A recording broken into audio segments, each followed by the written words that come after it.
Hi, good morning everyone.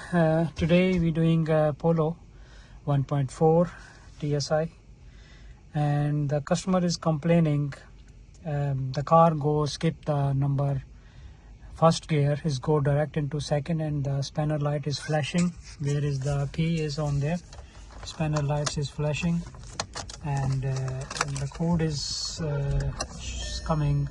When we diagnose it, the code was coming. You can see P173C Gear, actuator, distance sensor 3, signal, impulse. That code is coming, and this one is 135 gear shifter sensor. So that's the problem of this car. When you're driving is straight away go in a second and skip 1 and 3rd gear on there, and the rev is going high and spanner light is start flashing. Yeah, this is the problem of the DSG electronics TCM control module faulty.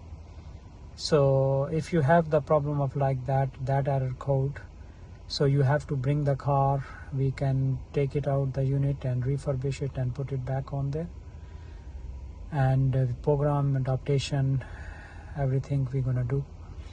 So we are in Hounslow, and my postcode is Tango Whiskey 33 Tango Tango, Hounslow Motor Limited, 167 Hanworth Road. My name is Terry. You can contact with me on WhatsApp and send me the message, or you can call and book the appointment. We can ready your car same day, and the car should be fine. If you have the problem of like that P173C00 transmission, gear, actuator, distance sensor 3, we can solve your issue. Thanks for watching my video. You can see my other video as well, so you can check my review as well. Thanks. Bye. Take care.